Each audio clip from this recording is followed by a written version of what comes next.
Dawidi ati urupfu rw'abakunzi be ni urw'igiciro cyinshi mu maso y'Uwiteka. Yego, nk'uko tubibona muri Zaburi ibice 116.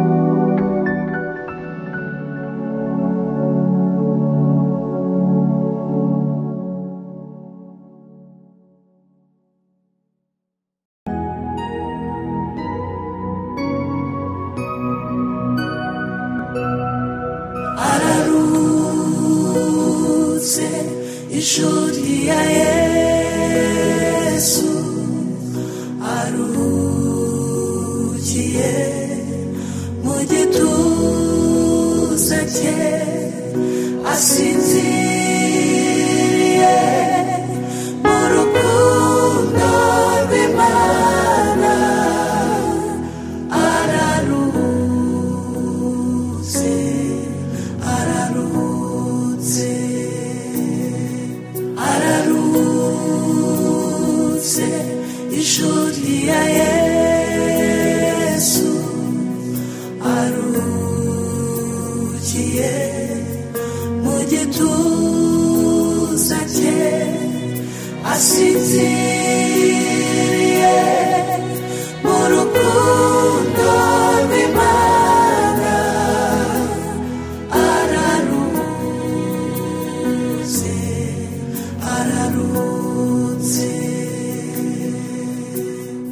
Umukunzi w'Umwami Yesu, impumuro nziza ya Kristo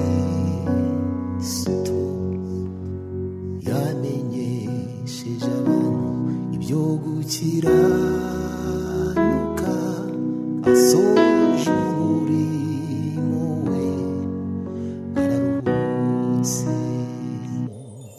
Dawidi ati urupfu rw'abakunzi be ni urw'igiciro cyinshi mu maso y'Uwiteka. Yego, nk'uko tubibona muri Zaburi ibice 116 ku murongo wa 15. Maze Yohana nawe yungamo ati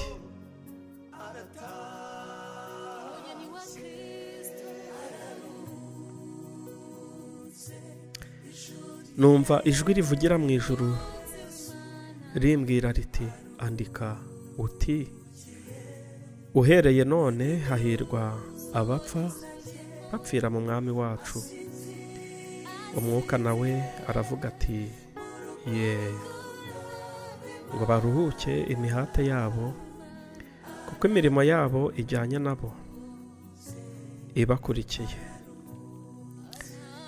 Nshuti bakundwa mwese mudahwema gukurikira ibiganiro byacu binyura kuri iyi channel ya EMTV mu magambo ahinnye cyangwa se Evangelize Le Monde TV. Ndabasuhuje. Mu rukundo rw'Imana. Araruhutse, araruhutse. Ni ukuri birababaje, biteye agahinda, ndetse nta nubwo nabona uko mbivuga, ariko nyine Imana ikora uko ishaka. Ni ukuri koko urupfu rw'abakunzi be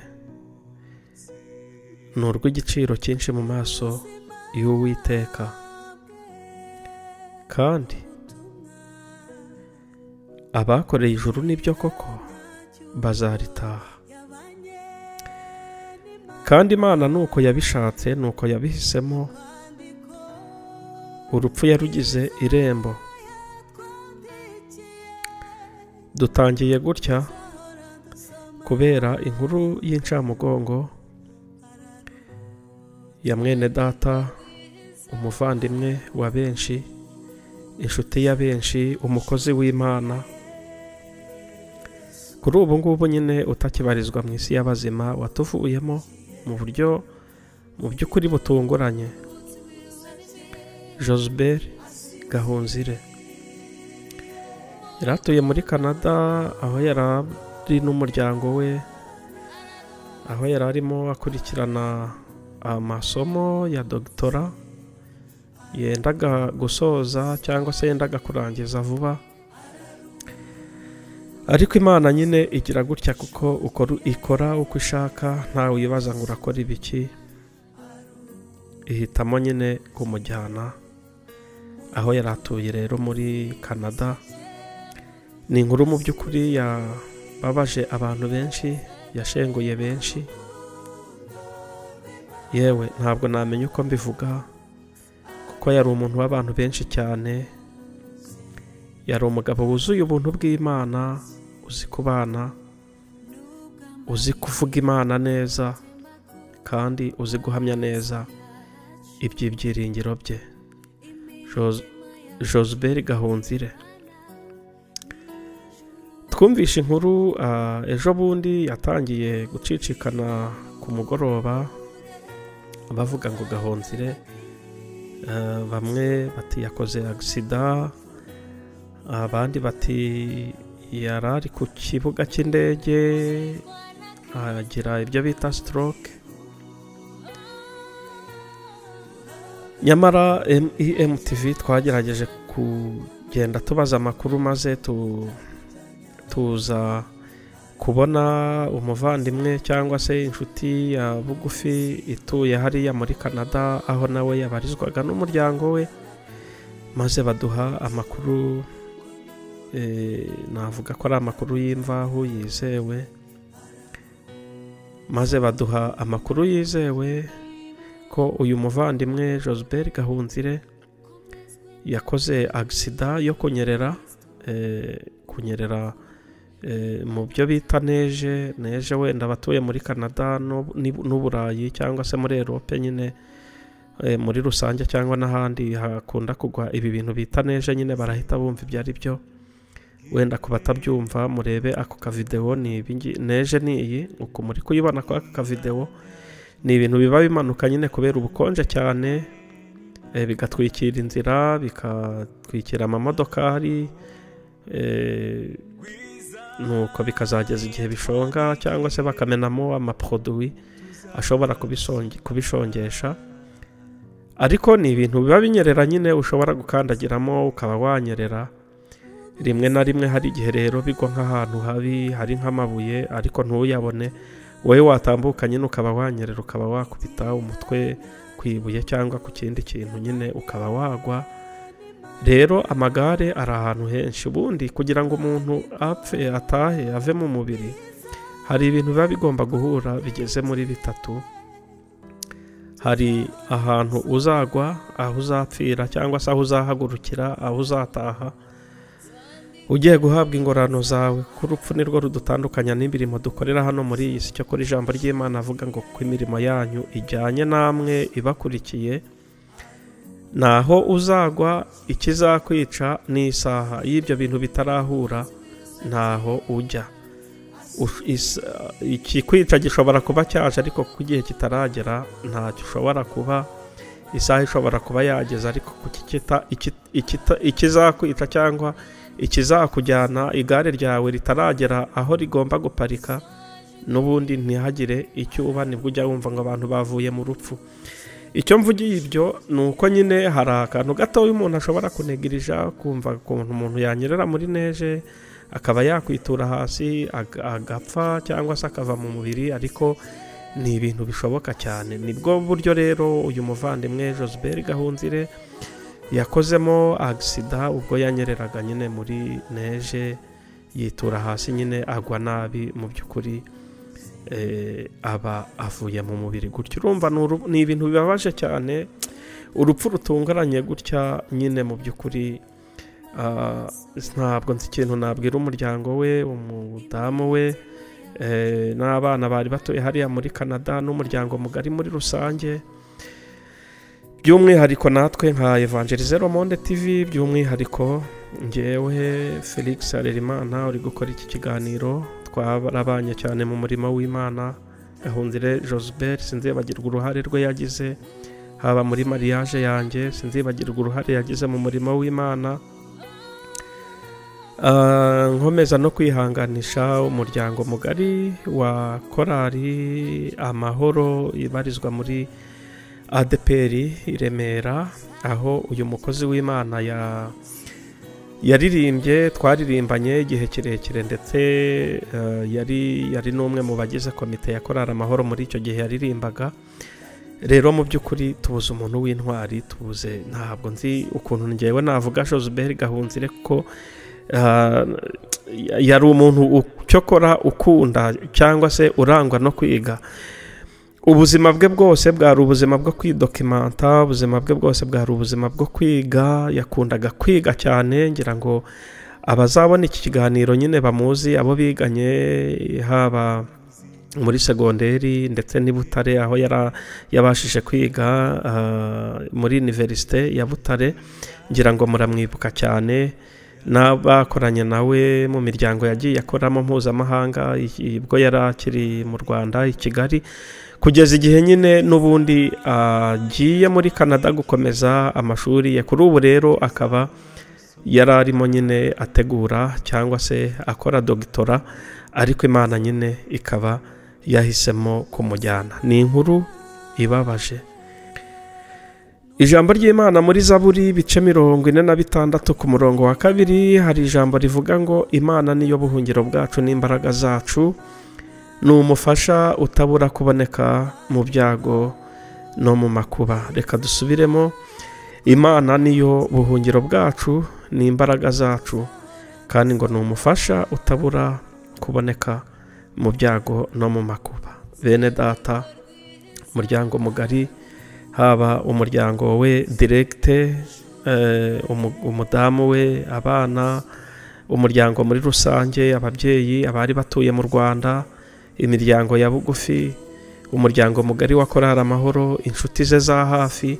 Bene data, mwari mutuye mwese, mwari muziranye nawe, mutuye mu gihugu cya Canada, mwese uyu nguyu utajya ubura kuboneka mu byago no mu makuba, turavuze ngo ababe hafi, abihanganishe, abakomeze.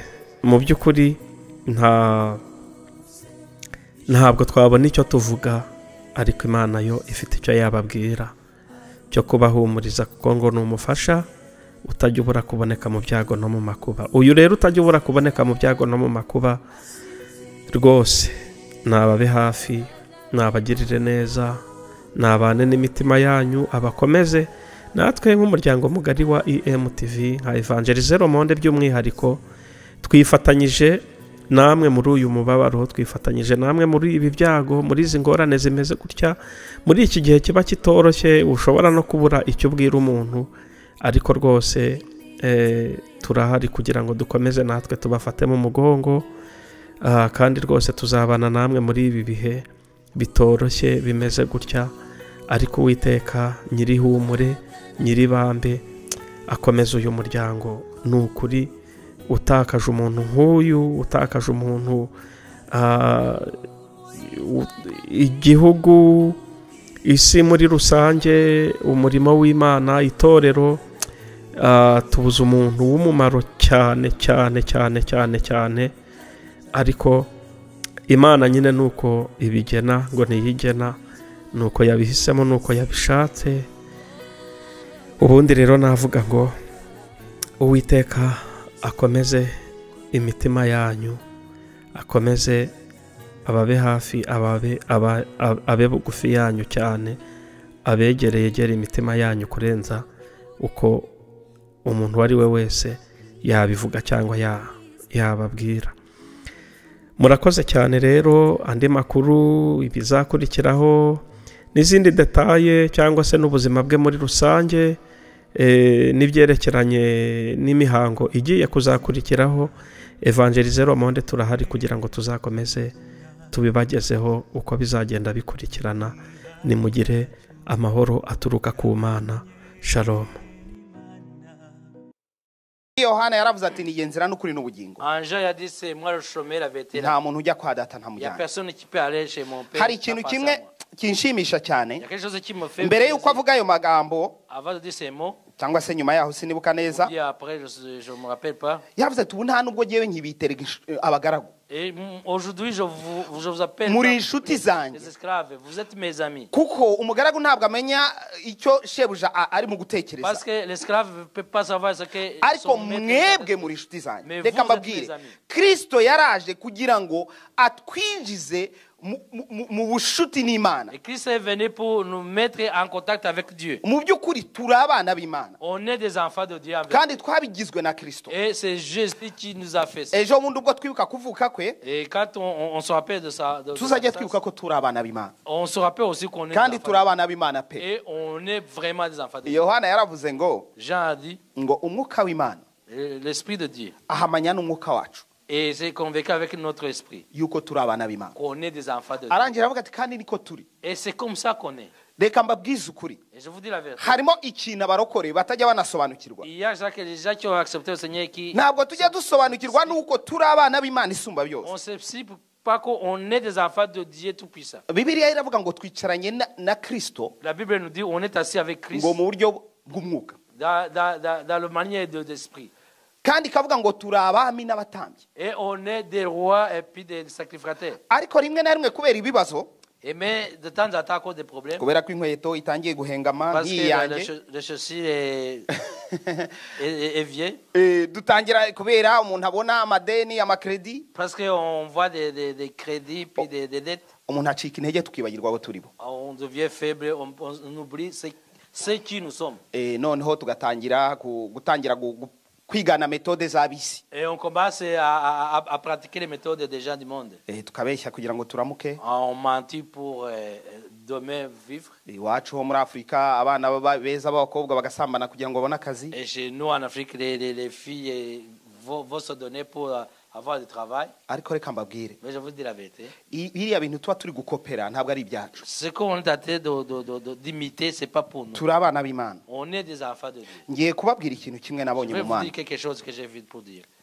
Iyo wizeye Imana Si tu crois en Dieu, kabisa, c'est vrai, by'ukuri ariko en vérité, biri genuine, c'est génial. kuko murabizi genuine biri authentique, Ces choses sont authentiques. kuko murabizi burya umwana w'umuntu akunda kubeshya. Et l'homme Umwana w'umuntu aime akunda mentir. kubeshya akubwira yega ari oya, akakubwira nkunda Imana atayikunda, akakubwira ndakijijwe adakijijwe kandi nawe abizi neza, Déjà accepté le Seigneur alors qu'il ne sait pas. ari muri maguye za feke zo hirya no hino. Il y a des magouilles d'ici et là. Ariko iyo umuntu akijijwe by'ukuri, Si tu as accepté le Seigneur de vrai, nubwo waca mu bibazo bikomeye, même si tu peux traverser dans les problèmes difficiles comme njyewe nanjye iyo ni defi mbahaye, et moi aussi c'est un défi que je vous donne. bitinde bitebuke, Trop tard Imana izagutabara. et Dieu va te Ibyo protéger. nabikubwira mpagaze ku maguru abiri. Et je Njya vais nkunda kubwira te abantu, dire ici mes deux pieds. njya nkunda kubwira abantu, Je dis toujours aux gens, nanga kwirata nkavuga numenya ntagira amasengesho ari seriyeze menshi. je n'ai pas vraiment de Numenya prières. kenshi menya amasengesho yanjye aba ari yikenyege, ari superficiel. J'espère que mes prières sont superficielles. sont Kubera pas- ko iyo umuntu ufite ibyo ukeneye, ntabwo mfite byinshi nibivuga gutya, Si tu as des choses que tu en as besoin, je n'ai pas beaucoup. nimwe namwe wumva ari ibintu bisanzwe. Ça, c'est des Wajya choses kuryama ugashima Imana normales. uti Yesu ndagushimiye ko wandinze ukarinda famiye, Avant de dormir, tu dis merci, ukiryamira parce que tu as ukavuga uti protégé. mwamu ndinde. Me dis, Seigneur, Wakwiyiriza ubusa ukiyiriza ubusa nyine ko wamenyereye kwiyiriza ubusa. et si tu vois en genou, tu Ariko vas umunsi uzahagarara mu gihe ukeneye Imana bya vrai, mais le jour où tu vas, ce soit pour que tu as besoin de Dieu. hari ibintu bibiri nkubwiye uzashyira mu bikorwa. Il y a des choses que je veux dire. Ikintu cya mbere uzakiranuke, La première chose, il faut marcher avec le Seigneur. uzakiranuke ku buryo uzajya ubwira Imana uti Mana, kuri iyi aferi nzi ko ndi umunyantege ariko kuri ibi bintu byo rwose umenya natekereza ko tugendanye neza. Sois sage pour dire Dieu, dans ces choses, j'espère que je suis avec toi. Nurangiza uyihe icyifuzo cyawe, Et donne-lui ton souhait. nurangiza uyirekere umwanya. Et puis donne-lui le temps. Ndakubwiza ukuri, Je vous dis la vérité. sinkubeshya pe, Je vous dis la vérité. Imana izagusubiza Dieu va te répondre. kandi izagusubiza yenda no muri bwa buryo udatekereza, ariko Imana izagusubiza. Kandi icyo nakwizeza ni kimwe, nuko izagutabara byanze bikunze. Mais il va te secourir quoi qu'il arrive. Ijambo ryawe riravuga ngo rega ntabwo ariko bizagenda, ntabwo muzakorwa n'isoni, Et la parole de Dieu dit, oh, c'est pas comme ça que ça va se passer. On va pas être kereka honte. abava mu masezerano ari nta mpamvu. Sauf ceux qui quittent les promesses. Imana ntabwo yagukoza isoni, ndakubwiza ukuri. Tu peux pas avoir honte. Dieu peut pas l'accepter. N'ibyo wakwita gukorwa n'isoni, Imana izabitaningamo ikintu kizakugirira akamaro. Même ce que tu appelles la honte, Dieu va le changer dans la chose qui va te. Njye narabibonye, hari igihe ugira ikibazo abantu bakaguseka, Moi, je l'ai dit, je l'ai vu. Il y a des fois que tu as des problèmes. wenda n'inshuti zawe nimwe mugikorana cyane kuko zibona waziteza ibibazo. Vous n'êtes pas ensemble parce qu'ils pensent que tu peux donner des problèmes. Yakunda guseka abarokore cyane, hari ishimwe bajya bagira rikansetsa, Il y a des fois que je ris pour ceux qui ont. ariko riba ari ukuri. Bakavuga ati Imana yandinze gukorwa n'isoni. Hari igihe ukorwa n'isoni, my dear. Et Dieu m'a. Njye ndisekera iyo uvuze ngo yakurinze gukorwa n'isoni, navuga ati Uwiteka aguhumugisha. Ariko hari igihe zigukora n'abantu bakaguseka. Il y a des fois que tu as honte, même les gens rient de toi. Ariko kuba abantu baguseka, isoni si ikibazo na Yesu zaramukoze.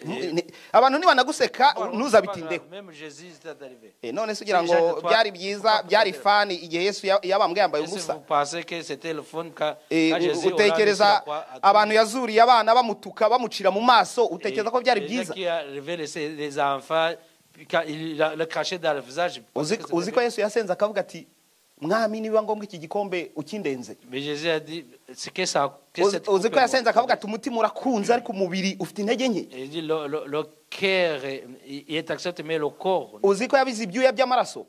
Il a fait des souhaits de ça. Abantu rero bagira ngo kubira ibyuya by'amaraso ni magie ya Yesu. Et parce que avoir les souhaits de ça c'est la magie. Ntabwo barumarika ko iriya ni stress, ni neri zari zaturitse, Remarque que c'est le stress. amaraso akaza inyuma. Donc iriya ni detresse yo ku rwego rwo hejuru. C'est le stress de haut. Ni bikwereka ibihe yari arimo ko ari ibihe byari bikomeye bitari bimworoheye. C'est montre que le moment où il était c'était. Umuremyi w'ijuru n'isi yabwiraga abantu ngo Celui qui a musengere. créé la terre et le ciel. Abigishwa nabo bari muri detresse yo hejuru, gusenga birabananira barasinzira. Même ses disciples étaient dans la détresse. Ageze habonye byabananiye aravuga ati noneho nimwiryamire Quand il a vu que kuko isaha yasohoye.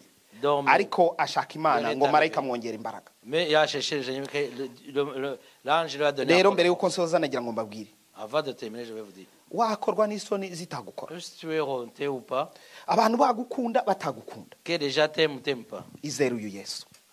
crois en Jésus. Nakubwiza ukuri, bajene ntimuje muri Canada? Les jeunes, vous êtes venus. Ça fait combien de temps? Ça fait que. How long have you been here? 1 month? Mbahaye defi namwe. Nimwizere Imana muyitesti, Imana izabana namwe. Ndababwiza ukuri, Imana ni nziza ku rwego abantu tudashobora kubyumva. Haleluya. Nanjye ndagira ngo mbabwire bene data, nimwiringire uyu Yesu. Yesu yaje kubaha agakiza. Yesu yaradupfiriye ku musaraba, nta kindi kintu azabima. Nimubana nawe mukamukundisha umutima yanyu yose, Yesu azabagirira neza. Reka mbasomere ijambo rimwe dusoze kuko igihe cyanjye ndabona kigeze.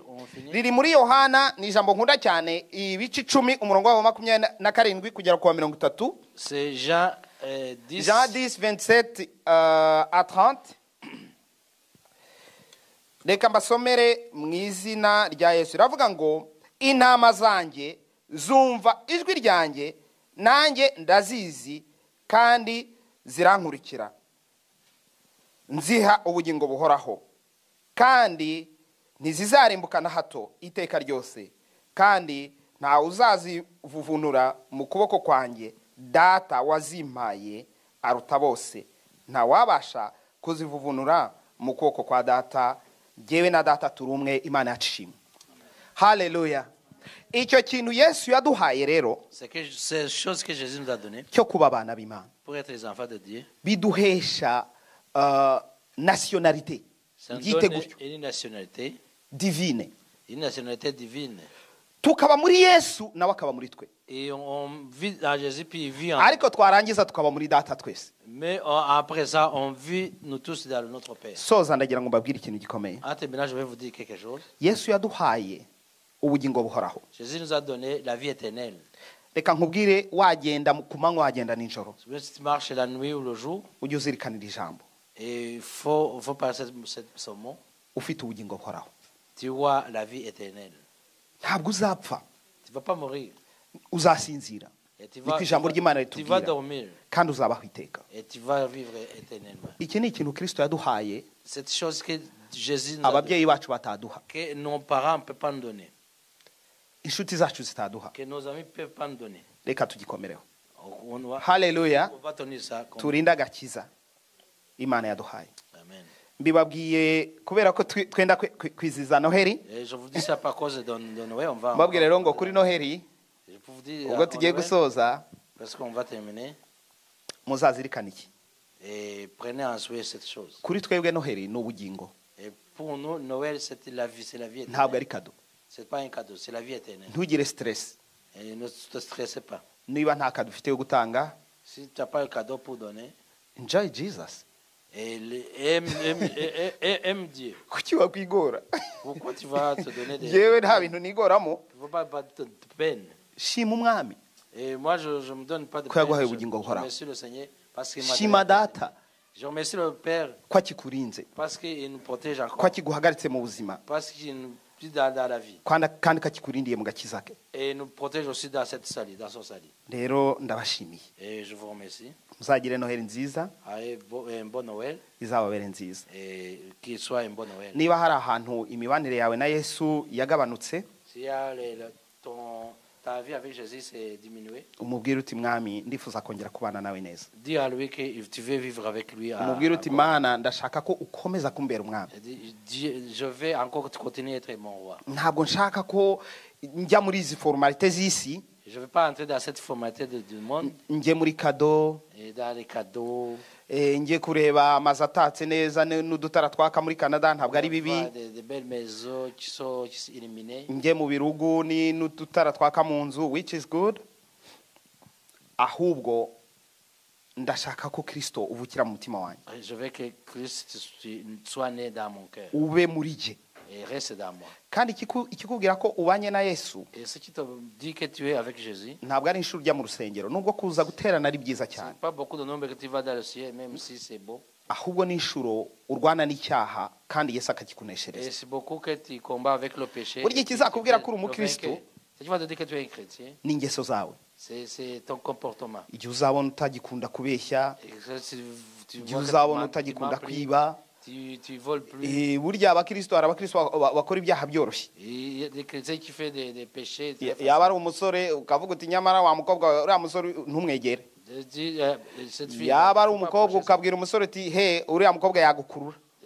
tu veux bien une fille. Bon. yaba ari umuntu ukaba utarambika akanoti k'amadolari 20 hariya mwasohoka Personne, tu ukakabura peux pas mettre un billet de dollar. abo bantu nubwo baba baza mu rusengero Ces gens, même s'ils viennent dans l'église, ariko baba batarakizwa ils ne sont pas. ntabwo mvuze ko baba batari abakristo ariko baba bagifite urugendo Ils rurerure sont des Christ, mais ils ont encore un. kikubwira rero ko ukura mu rugendo rwawe rw'agakiza Ça veut dire que tu es grandi dans ton voyage de ni uko imana igenda irushaho kukuneshereza ibyaha n'ibigutandukanya nayo te donne la force de convaincre, de combattre le péché. rero ndabashimiye Je vous remercie. reka dufatanye dusenge On va prier ensemble. dusabe kristo ngo atwongerere imbaraga On demande à Christ de nous donner encore la force. turi mu bihe bisaba gukizwa no kwirinda On est dans les moments qu'on doit vraiment ibihe bisaba gusenga imana regarder, qu'on doit prier dusaba imana ngo iduhe imbaraga et demander à Dieu de nous donner la force. mwami yesu jyewe umugaragu wawe ndi imbere yawe kandi ndi kumwe na bene data ntawe ndi we wo kuba natinyuka kuvuga ijambo ryawe rikomeye gutya ijambo ryawe ryaremye ijuru n'isi mwami wowe kandi imana uri alfa na omega imana ifite imbaraga nyinshi imana ikomeye umutabazi wacu mbanje kugusaba imbabazi mwami ubwo twibuka kuvuka ku mwana wa yesu kirisito ndakwingize ngo utubabarire ahantu twamubabaje ijambo ryawe riravuga ngo iyo dusubiye mu byaha nkana tuba tumeze nk'abamubamba ku musaraba ibyo rero mwami uratuzi turi abanyantege nkeya uko turi hano mu itorero ryawe ndasabye kugira ngo utubabarire utugirire neza data ubwo twibuka kuvuka ku mwana wa yesu kirisito ndagusabye ngo yongere agire imbaraga muri twe tuba abakristo bazima bagendanye nawe by'ukuri mwami imana ijambo ryawe riravuga ngo twese twaracumuye ntitwashyikira ubwiza bwawe ariko rikongera rikavuga ngo niyo twakosa ukiranukira kutubabarira. Nicyo gituma abana bawe bari mu rusengero mbasengeye, nanjye nisengera kugira ngo ukuboko kwe kwiza kuzabane natwe, imbabazi zawe zitubonekeho, amaraso yawe atubeho nk'ikimenyetso. Muri iki gihe tugifashe urugamba cyangwa tukiri mu ntambara mu isi, udushoboze kugenda nk'abakiranutsi. Mana yanjye, Mana nziza, sengeye ubwoko bwawe muri iyi mpera z'umwaka w'2022. Ngushimiye ko waturinze Kristo, ngushimiye ko ibibi bitaduhitanye, ngushimiye ko ibyahize ubugingo bwacu bitatwishe. None nongeye kugusaba Kristo ngo uzadukomeze turangize uyu mwaka amahoro. Abagenda uzabarinda impanuka, abakora uzabahera umugisha mu kazi, mwami n'abatarabona akazi uzabafungurira imiryango, kubera ko uri Imana yacu idukunda. Waratubwiye ngo nituba muri wowe n'amagambo yawe akaba muri twe, ngo tuzasaba icyo dushaka uzakiduha, ngo ntabwo uzakiduhera ko turi beza, ahubwo uzakiduha kugira ngo data yubahirizwe muri twebwe. None mwami, mpagaze muri iryo jambo, sengeye abana bawe bafite ibyifuzo bitandukanye muri iyi nzu yawe. Ndagusabye Kristo ngo ubasubize, ubagirire neza, utabitewe nuko bagenze neza cyane, ahubwo bitewe nuko uri Imana yirahiye ngo uri Alpha na Omega, urashoboye, kandi ngo iyo ufunguye ikiganza cyawe uhaza kwifuza kwifita umubiri. Mana, natwe abana bawe rero turagusabye kugira ngo dusubize.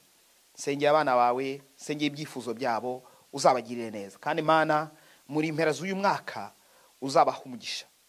Mana, hari abagusenze, haracyari igihe mwami cy'ibyo wabasezeranije muri uyu mwaka. Uracyafite imbaraga zo kubikora, kandi turakwizeye cyane. Sengeye n'umuryango wa pasiteri umaze igihe gitoya muri iki gihugu. Mana, uzabaha umugisha. Abana buzabakuze, Mana, bazabagabo n'abagore bo guhamya ibyawe. Mu izina rya Yesu, uzabarinda ibyonona byo muri iyi si ya none, cyane cyane byo muri bihugu byitwa ko biteye imbere. Ahubwo mwami Yesu Kristo, imbabazi zawe zizabe kuri uyu muryango. Ni umuryango munini kandi ni umuryango mwiza cyane. Twifuza kuzababona mwami mu myaka iri imbere. Mwami, barakuze kandi bahamya kugira neza kwawe. Mwami, ndagushimiye.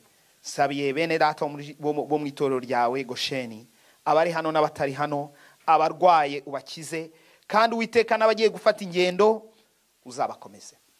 Ndagushimiye Kristo kuri Imana nziza, ngushimiye ko waturinze, kandi ngushimiye n'ijambo ryawe. Sabye nizeye kandi ngushima mu izina rya Yesu. Amen.